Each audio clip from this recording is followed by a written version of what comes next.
Olá, está no ar mais uma edição do programa da TV Surdo. Ativista social para a área da deficiência, defende a criação de políticas mais inclusivas por forma a garantir igualdade de direitos. Segundo o ativista, criar mais abertura para as pessoas com deficiência terem cursos profissionalizantes pode ser a solução para reduzir as altas taxas de desemprego no país. Qual deve ser a postura das OPDs e do governo para incluir mais as pessoas com deficiência no país? As respostas estão na peça que se segue. Gabriel de Barros, ativista social para a área da deficiência, está preocupado com a acessibilidade das pessoas com deficiência a serviços públicos. O acesso à carta de condução é um instrumento que pode ajudar os surdos a ter emprego e reduzir o desemprego entre os jovens desta camada social, figura na lista das principais preocupações. A carta de condução para os surdos é prioritário, mas também temos situações de acesso à saúde sexual reprodutiva, planeamento familiar, que é também de forma informada, que é prioritário para as nossas filhas, colegas, irmãs com deficiência, principalmente deficiência auditiva, surdos e cegos, que não conseguem ter uma comunicação cabal, informada com os provedores de saúde, por exemplo. Segundo de Barros, a resolução das preocupações das pessoas com deficiência deve ser faseada. É preciso que seja estratégico, no sentido de escolher uma, duas prioridades por ano e atacar essas prioridades com um plano específico que é mensurável, é monitorável e alcançar esses resultados. Então, na área de deficiência, como não é um grupo homogéneo, são vários grupos e várias necessidades, tudo é prioritário. Ao seu ver, é preciso que o governo também apoie as organizações de promoção dos direitos das pessoas com deficiência no que toca à acessibilidade, incluindo das TICs.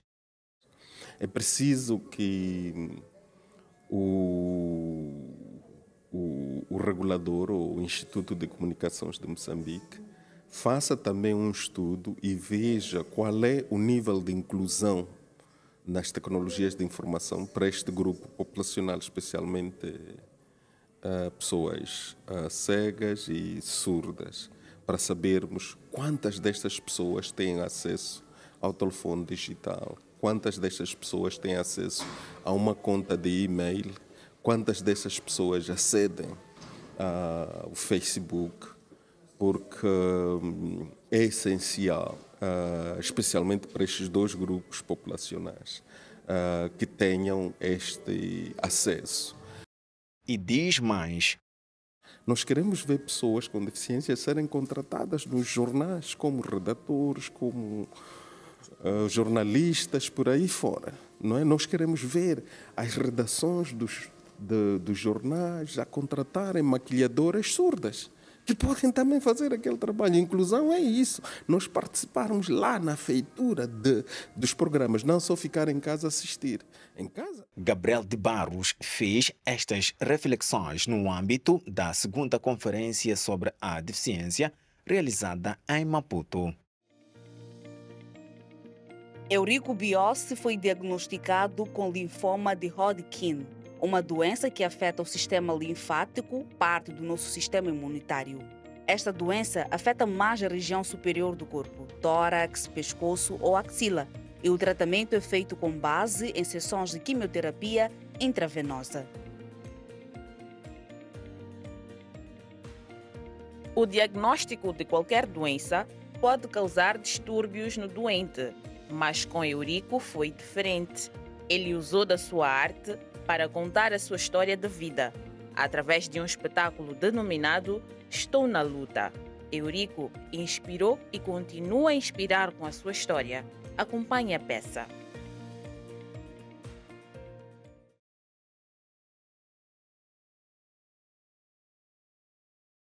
Eurico Biossi foi diagnosticado linfoma de Hodgkin, uma doença que afeta o sistema linfático, parte do nosso sistema imunitário. Embora o linfoma de Hodgkin possa começar em qualquer região do corpo, o mais frequente é começar em gânglios linfáticos, parte superior do corpo, tórax, pescoço ou axila.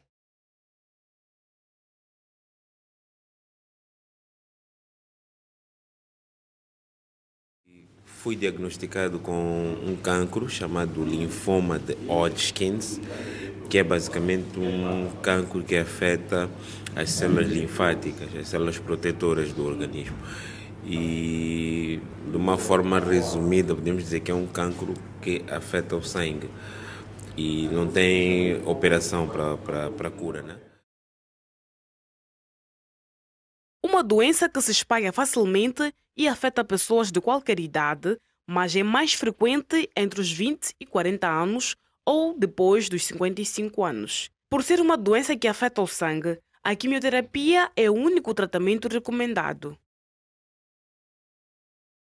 A quimioterapia é a remoção de todas as células do corpo, tanto boas quanto más, para fazer a renovação das mesmas.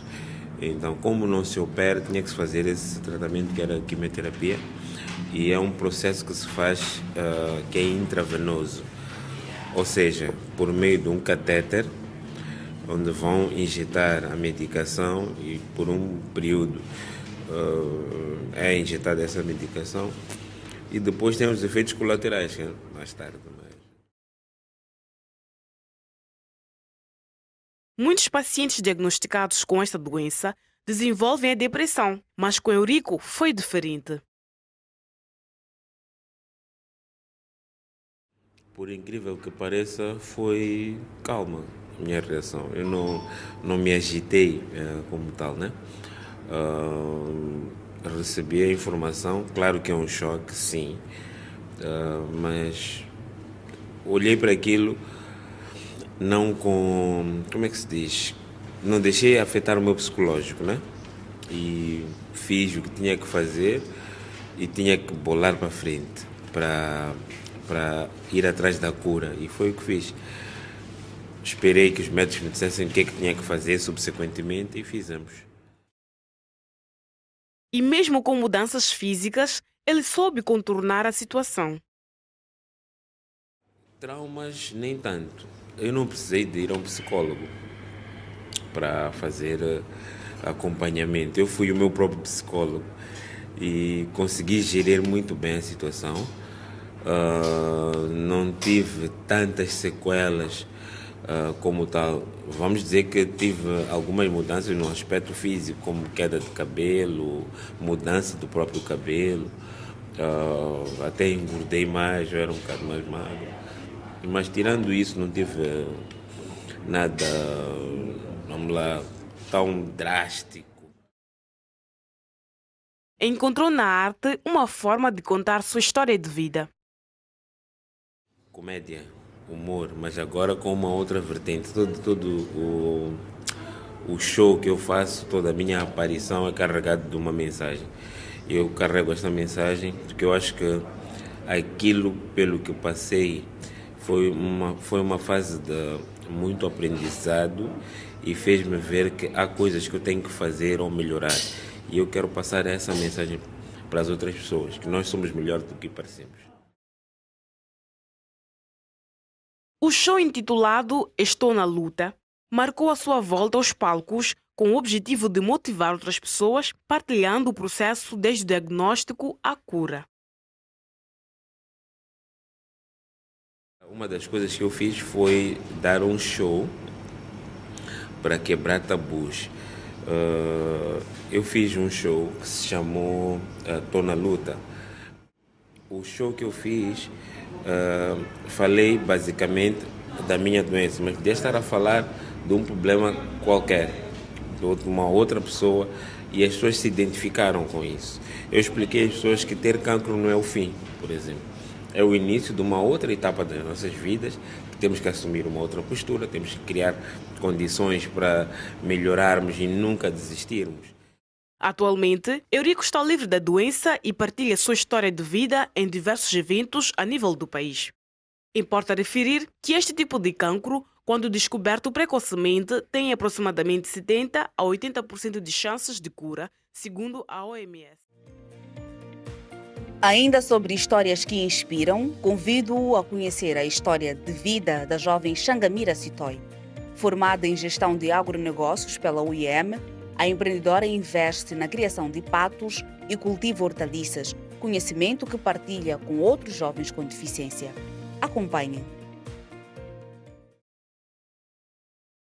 Xangamira Sitoi é uma jovem com deficiência físico-motora. Ao longo do seu percurso acadêmico, enfrentou várias barreiras, mas sempre soube ultrapassá-las.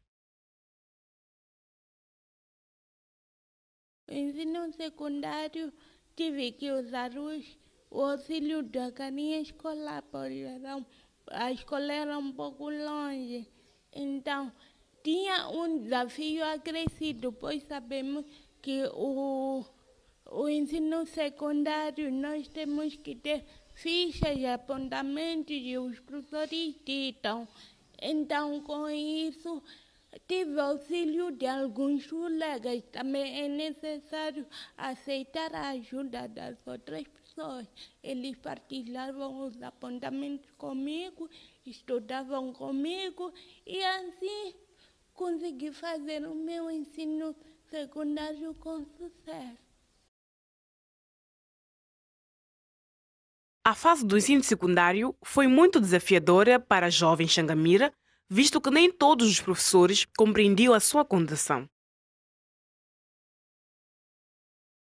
Foi desafiador para alguns professores que tinham pertinência em não aceitar a realidade que eu vivia, mas com o apoio das entidades superiores, que era a direção da escola e o hospital, acabamos advogando esses professores em darem uma adaptação dos testes orais, os testes multi-choice, para que eu pudesse provar que eu, de fato, sabia das matérias e fazia aquela classe por mérito. O tempo passou e hoje Xangamira é formada em agronegócios pela Escola Superior de Negócios e Empreendedorismo de Chibuto, UEM. A vontade de continuar a formar-se fê-la viajar aos Estados Unidos da América para participar de uma pós-graduação e de lá voltou com outra concepção sobre a deficiência. Pude perceber que os Estados Unidos é um país que está muito avançado, muito desenvolvido na questão da inclusão, e pude perceber que a inclusão não é algo impossível de se alcançar. Com força, com a própria dedicação, é possível alcançar a dita inclusão. O que se quer é que consciencializemos as pessoas a optar por esse caminho. E engana-se quem pensa que ela pretende parar por aí. Xangamira tem sonho de continuar com a formação como forma de mostrar ao mundo que a pessoa com deficiência é capaz. É importante provar de que se é capaz. A sociedade precisa de ver que a pessoa com deficiência é uma pessoa capaz. Tal como as outras pessoas, nós podemos sim fazer isso. O meu propósito é fazer despertar e provar às pessoas que as pessoas com deficiência são capazes de fazer coisas maravilhosas. Xangamira acredita que só está na posição em que está porque sua família sempre a apoiou. A minha família foi e é e será sempre crucial na minha vida. Eu desde já agradeço por isso. Eles dizem que não é mais do que dever deles, mas eu mesmo agradeço, pois as ferramentas que eles me passaram desde cedo, eles transmitiram de que eu sou uma campeã. O meu pai tem um atributo que ele me chama de doutora. E é doutora desde pequena. Então, esse é um incentivo para eu querer cada vez mais crescer na minha vida profissional. Importa referir que em agosto passado, perto de 25 jovens com deficiência participaram de uma formação ministrada por Xangamira em gestão de agronegócios. Atualmente, dedica-se à produção e venda de aves e pretende aumentar o número de produção. Histórias muito impactantes e acreditamos que continuarão a inspirar mais pessoas. Por ora, vamos a uma curta pausa. Voltamos dentro de instantes.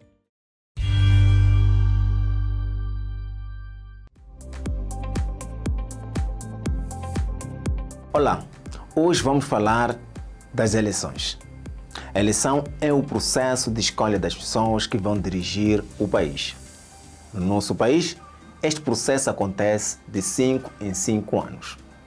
Existem eleições municipais e eleições gerais. As municipais servem para escolher quem vai dirigir o município, enquanto as gerais servem para escolher quem vai dirigir o país. Neste ano, a 11 de outubro, decorrem no país as 6ª eleições municipais. A condição para eleger é ter-se recenseado e cada eleitor exerce o seu direito no posto de recenseamento onde se tiver recenseado. Lembre-se, as eleições realizam-se a 11 de outubro próximo e cada eleitor deve votar no posto de recenseamento onde se recenseou.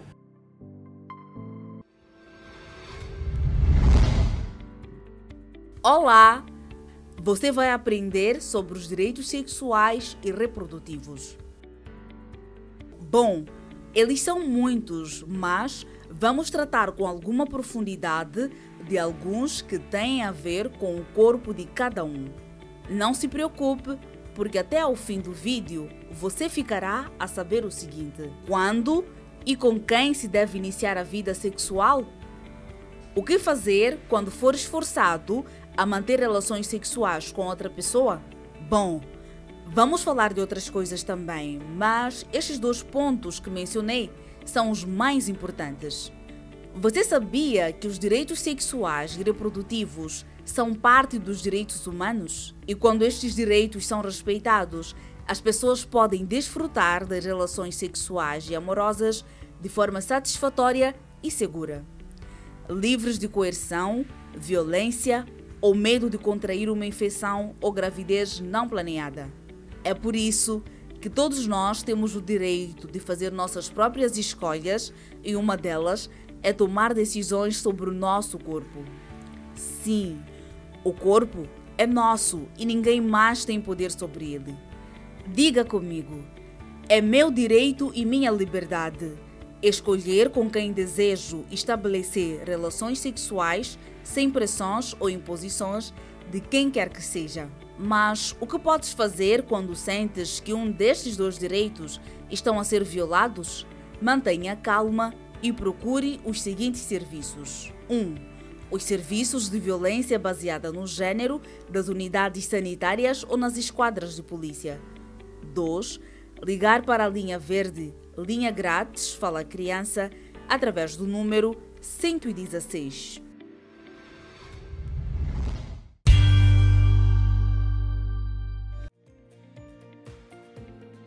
Olá!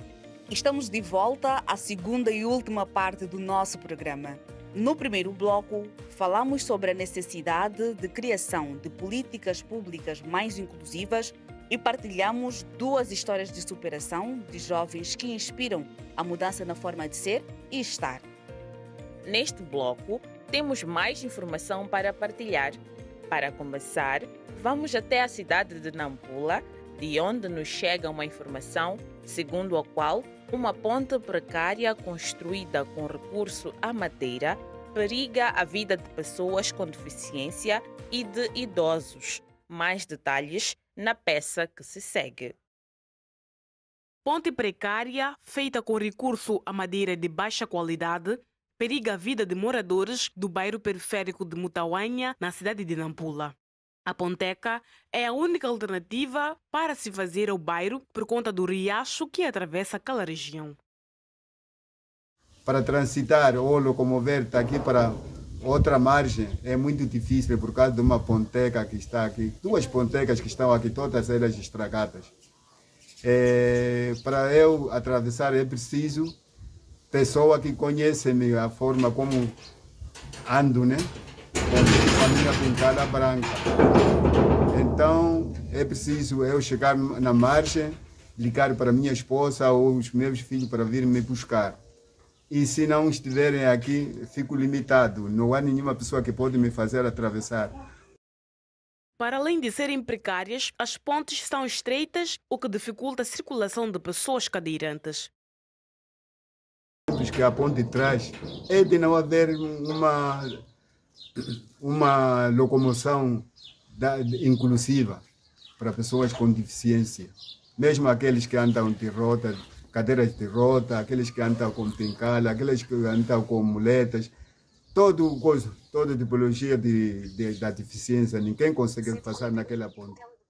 Por conta da precariedade da ponte, a família de Afonso deve estar sempre à disposição para apoiar a atravessá-la. A gente tem passado muita dificuldade e né, quando o papá aparece do serviço, tem que ligar para a mamãe. A mamãe sai, vai para lá na ponte, ou às vezes, quando a mamãe não está, a gente é quem sai, eu ou minha irmã ali, Stella. A gente sai, vem buscar o papá, quando a gente leva o papá para casa, tem pessoas até, é muito duro, né? Passar pela ponte todos os dias, né? Não só as pessoas com deficiência enfrentam barreiras. A situação afeta igualmente as pessoas idosas e crianças. Nós temos nesse bairro a travessia da ponte que faz ligação entre o Zimbábue e a escola Mutauanha. São uma das principais dificuldades que a gente tem nesse nosso bairro. Quando há essa dificuldade, temos no nosso bairro, por exemplo, o maior número de idosos e crianças que estudam na escola primária de Mutauanha, que tem também essa dificuldade de atravessar as pontes. E também temos as pessoas com deficiência, que também é o mesmo problema que tem. Segundo os moradores do bairro, o problema é antigo e veio agudizar-se com a passagem do ciclone Frade, que assolou o país em fevereiro passado. Antes da passagem do ciclone, posso dizer que as condições não eram tão boas com as pontes, né? Mas tinha um pouco, né, de estadia para se passar tipo, para o outro lado. Isto que quando passou o ciclone as pontes já não são como eram antes. Estão estragadas e os postes e bambus que a gente pôs para atravessar para o outro lado já estão estragados. As nossas fontes aproveitaram a oportunidade para pedir uma intervenção de quem de direito. Que nos apoiasse,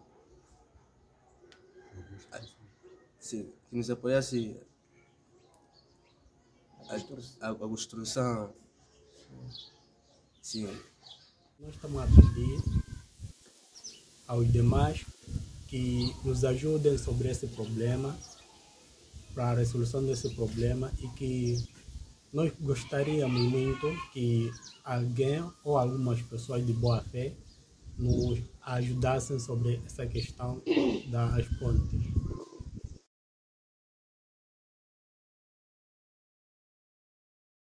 Refere-se que o bairro de Mutauanha, posto administrativo de Mutauala, na cidade de Nampula, é um dos 13 bairros desta urbe.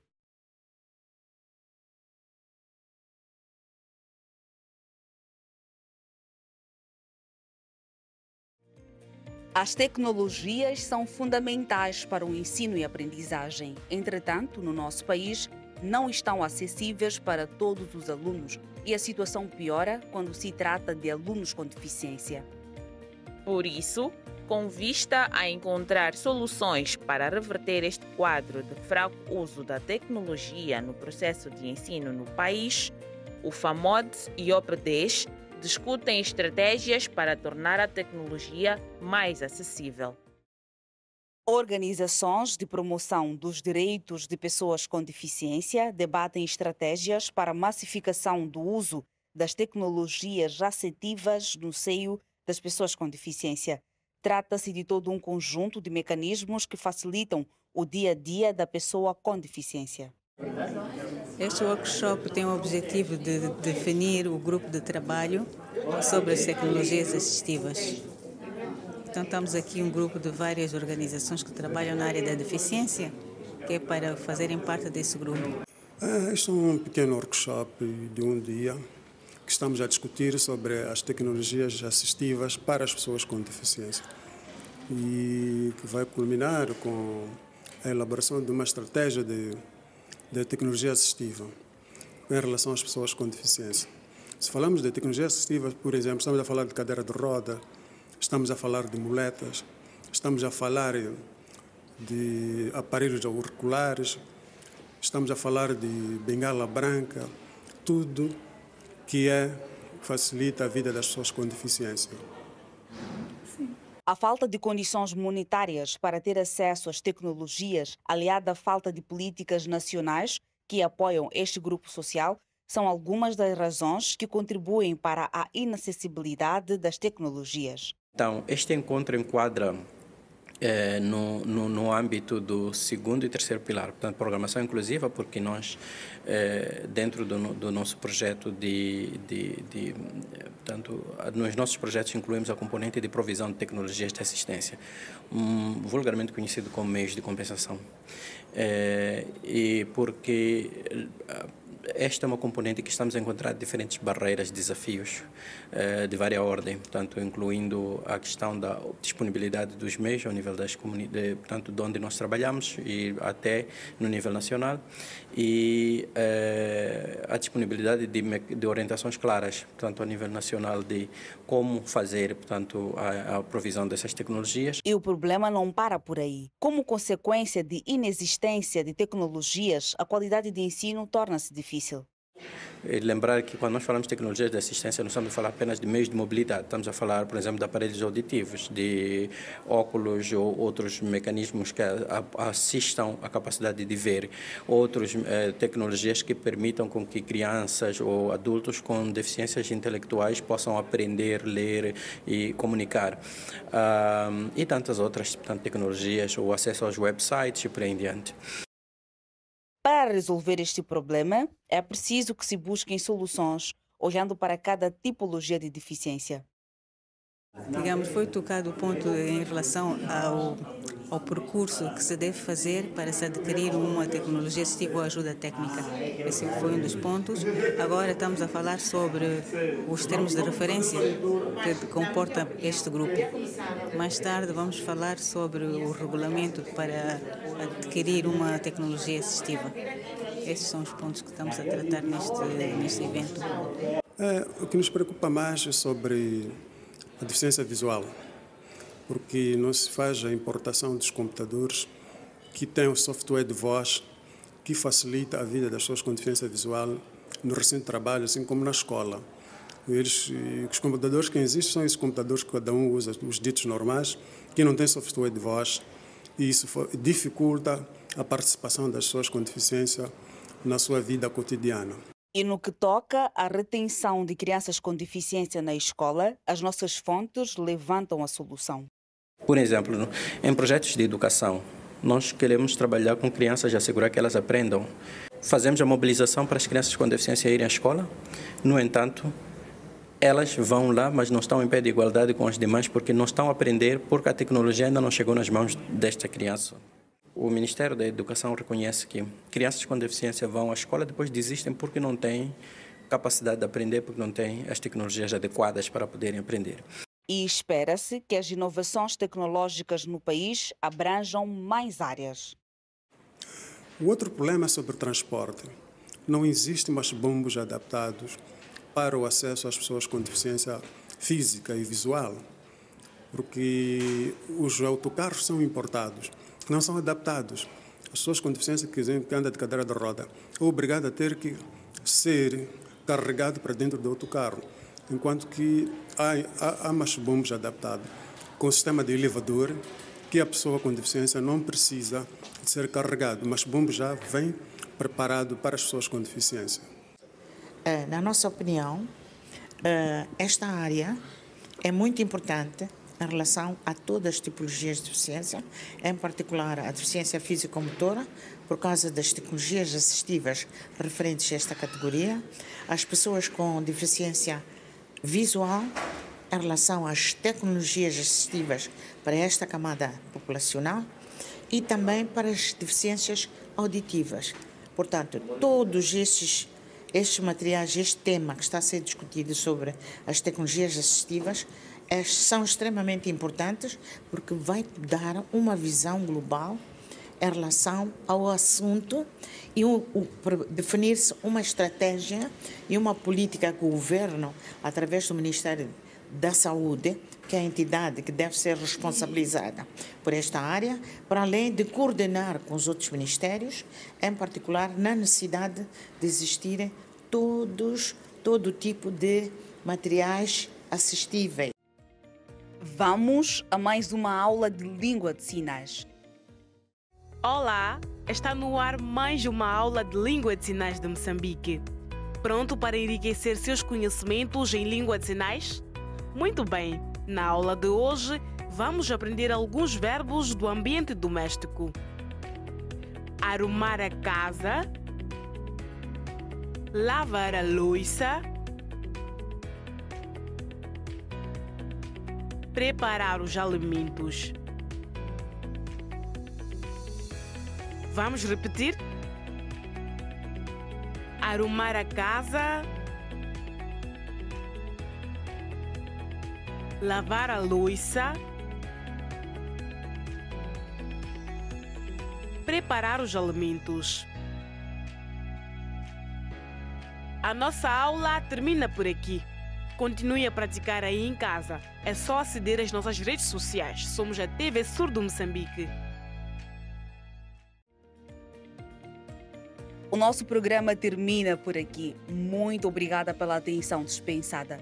É muito bom saber que podemos contar com o carinho da sua audiência. Voltamos a ver-nos daqui a 7 dias. Mas você pode continuar a ver este e outros conteúdos visitando as nossas redes sociais. Somos a TV Surdo Moçambique. Goste, comente, partilhe e faça com que os nossos conteúdos alcancem mais pessoas. Até o próximo programa.